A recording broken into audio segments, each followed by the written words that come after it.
बंधु माने आजिर एही कार्यक्रम को आपण मानकु स्वागत। आजिर एही कार्यक्रमटी कन्या राशि व्यक्ति विशेष मानक पई बहुत गुरुत्वपूर्ण अटे, कारण एही मकर संक्रांति परठारु आपणकर जीवन रे एक बड़ परिवर्तन हेबाकु जाउछि। आपणक जीवन रे अनेक सफलता आसीबाकु जाउछि, कारण ग्रह मानकर गोचर रे एपरि एक परिवर्तन हेबाकु जाउछि जहाँ आपणकु सफलतार रास्तारे नहीं जिबाकु जाउछि। एही मकर संक्रांति परे केउ सब सफलता मिलिबाकु जाउछि से विषय जानिबा पई आपण माने भिडियोटी को स्किप न करी शेष पर्यंत निश्चय देखंतु एवं भिडियोटी को लाइक करी चैनल टी को सब्सक्राइब करी दियंतु। कमेंट बॉक्स रे भक्ति एवं श्रद्धार सहित जय मां लक्ष्मी निश्चय लिखंतु। तो बंधु माने आसंतु आरंभ करिबा आजिर एही कार्यक्रम को, जहाँ आपणकर जन्म राशि तथा चंद्र राशि उपरे आधारित अटे। तो राशि चक्रर 12 गोटी राशि मध्यरु षष्ठ राशि हेउछि कन्या राशि एवं कन्या राशि राशिधिपति हेउछन्ति बुध। तो बंधु माने एही मकर संक्रांति परे परे बुध आपणकर पंचम भाव को गोचर करिवे एवं मकर संक्रांति दिन सूर्य आपणकर पंचम भाव को गोचर करिवे। तो बंधु माने एही मकर संक्रांति परे आपणकर स्वास्थ्य बहुत भल रहिबो। पूर्वरु आपणकर जहाँ भी किछि स्वास्थ्य जनित समस्या रहितिला से सब दूर होई जिवो। आपण निजको स्वास्थ्यवान अनुभव करिवे। आपणकर इम्यूनिटी सिस्टम स्ट्रांग रहिबो। तो स्वास्थ्य को नेकी मकर संक्रांति परठारु समय आपणको पई बहुत भल रहिबो। विद्यार्थी मानक पई मध्य एही मकर संक्रांति परठारु समय सर्वोत्तम रहिबो। पाठ पढ़ारे आपणकर आग्रह बढ़िबो। आपणकर माइंड शार्प हेबो। पाठ पढ़ारे आपणकर कंसंट्रेशन बढ़िबो। एही मकर संक्रांति परे जदि आपणकर किछि एग्जाम अछि, कॉम्पिटिटिव एग्जाम अछि, प्रतियोगितामूलक परीक्षा अछि, सरकारी परीक्षा अछि, तो आपण निश्चित भाबरे सेथिरे कृतकार्य हेबे। एही मकर संक्रांति परे जदि आपण आपणकर पाठ पढ़ा रिलेटेड किछि स्टेप नियंती, किछि पदक्षेप नियंती, तो निश्चित भाबरे सेथिरे आपणको शुभ फल प्राप्ति हेबो। एही मकर संक्रांति परे जदि आपण किछि एडमिशन नेउछंती किंबा किछि फॉर्म फिलअप करूछंती, तो आपणको पई समय बहुत भल रहिबो। आपण आपणकर शिक्षा क्षेत्र रे बहुत बड़ सफलता पाइबाको जाउछंती, कारण एही मकर संक्रांति परे आपणकर पंचम भावरे अर्थात शिक्षा भावरे बुध, शुक्र, सूर्य एवं मंगल एही चारोटी शुभ ग्रह गोचर करिवे। एहा व्यतीत आपणकर पंचम भावर अधिपति शनि मध्य आपणकर प्रेम जीवन मध्य एही मकर संक्रांति परे बहुत भल रहिबो, कारण आपणकर पंचम भावर अधिपति शनि केंद्र रे सप्तम भावरे गोचर करूछंती एवं आपणकर पंचम भावरे बुध, शुक्र, सूर्य एवं मंगल गोचर करिवे। जेहेतु आपणकर प्रथम भावर अधिपति बुध आपणकर पंचम भावरे गोचर करिवे, तो एहा फଳରେ आपणक मध्यरे भल पाइबा बढ़िबो। पूर्वरु आपणक मध्यरे जहाँ भी किछि डिस्टर्बेंस थिला, जहाँ भी किछि मतभेद मनांतर थिला, से सब दूर होई जिवो।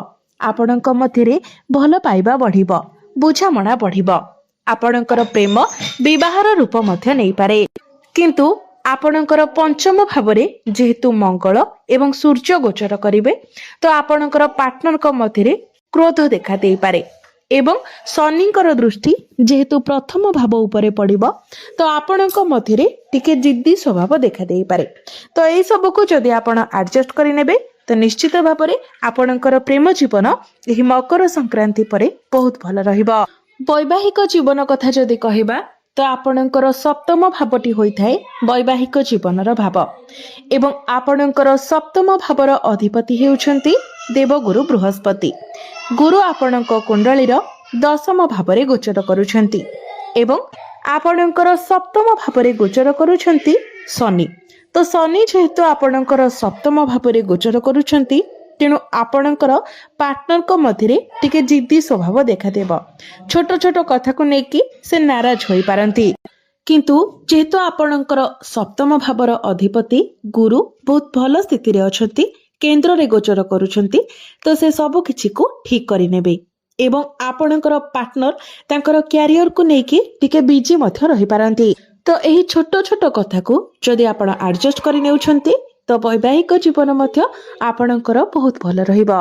आपणकर भाग्य कथा जदि कहबा तो भाग्य एही मकर संक्रांति परठारु आपणकर बहुत भल रहिबो, कारण आपणकर भाग्य भावर अधिपति शुक्र पंचम भावरे गोचर करिवे एवं शुक्रंकर दृष्टि आपणकर एकादश भाव लाभ स्थान उपरे रहिबो। तो भाग्य रे आपणको लाभ प्राप्ति हेबो, अर्थात आपण भाग्य संबंधित जहाँ भी निर्णय नेबे सेथिरे आपणको सफलता मिलिबो। एही मकर संक्रांति परे आपण किछि बड़ डिसिजन नै पारंती, किछि बड़ जिनिस किणा किणी करि पारंती, नूतन भूमि जमी प्रॉपर्टी इत्यादि किणी पारंती, नूतन गृह निर्माण करि पारंती किंबा नूतन जानवाहन इत्यादि किणा किणी करि पारंती। एही मकर संक्रांति परे कोनोसी दिगरु आपणको बड़ धन लाभ होई पारे। आपण पूर्वरु जदि शेयर मार्केट ट्रेडिंग ए सबरे किछि इन्वेस्टमेंट करिथिले तो आपणको बड़ धन लाभ होई पारे, किंबा जदि एही मकर संक्रांति परे आपण किछि बड़ इन्वेस्टमेंट करूछंती तो भविष्य रे ताहा आपणको पाई लाभप्रद साब्यस्त हेबो। आपणको आपणकर पितांक ठारू साहाय्य सहयोग प्राप्ति हेबो। आपण कोनोसी धार्मिक यात्रा मध्य करि पारंती। आपणकर कैरियर कथा जदि कहबा तो आपणकर दशम भावर अधिपति बुध एही मकर संक्रांति परे आपणकर पंचम भाव को चली जिवे एवं बुधंकर दृष्टि आपणकर लाभ स्थान उपरे रहिबो। तो कैरियर रे आपणको लाभ प्राप्ति हेबो। यह व्यतीत दशम भावरे जेहेतु गुरु गोचर करूछंती तो आपणक मध्यरे मैनेजमेंट स्किल भल रहिबो, आपणकर कम्युनिकेशन स्किल बहुत भल रहिबो, आपणक मध्यरे ज्ञान बढ़िबो, मैच्योरिटी लेवल बढ़िबो, आपण आपणकर कार्यर शैली को नेकी प्रशंसित हेबे। कार्य क्षेत्र रे आपणकर प्रमोशन होई पारे। जदि आपणक निकटरे चाकरी नाही तो आपणको चाकरी मिलिबार बहुत अधिक संभावना रहुछि, तेणु आपण निज तरफरु चेष्टा जारी रखंतु। एही मकर संक्रांति परे आपणकर कैरियर रे बहुत भलो ग्रोथ आसीबाको जाउछि। आपणकर पदोन्नति होई पारे, आपणकर दरमारे वृद्धि होई पारे। बिजनेस मध्य एही मकर संक्रांति परे आपणकर बहुत भलो रहिबो। बिजनेस रे आपण ग्रोथ देखिबाको पाइबे। बिजनेस को नेकी आपण बड़ किछि चिंता करि पारंती। बिजनेस को बढ़ाइबा पाई आपण किछि स्टेप नै पारंती। तो बिजनेस मध्य एही मकर संक्रांति परे आपणकर बहुत भल रहिबो। एबे आसंतु जानिबा किछि उपाय किछि प्रतिकार विषय जो उपाय गुड़िक करबा द्वारा आपणको अधिक मात्रा रे शुभ फल प्राप्ति हेबो एवं जहाँ सब अशुभत्व रहुछि सेगुड़िक मध्य खंडन होई जिवो। तो सेथि पई आपण प्रत्येक दिन बुधंकर बीज मंत्र 108 थर जप करंतु। प्रत्येक दिन आपण हनुमान चालीसार पाठ करंतु। प्रत्येक दिन ओम नमः शिवाय मंत्र 108 थर जप करंतु एवं प्रत्येक दिन आपण उदित सूर्य को तंबा पात्र रे जलार्घ्य अर्पण करंतु। प्रत्येक बुधवार दिन आपण गोमातांकर सेवा करंतु। गोमातांको सबुज चारा खाइबाको दियंतु। निश्चित भावरे आपणको अधिक मात्रा रे शुभ फल प्राप्ति हेबो एवं जहाँ सब अशुभत्व रहुछि सेगुड़िक मध्य खंडन होई जिवो। तो बंधु माने आपणकर जीवन मंगलमय हेउ, एहा ही ईश्वरंक निकटरे मोर प्रार्थना। धन्यवाद।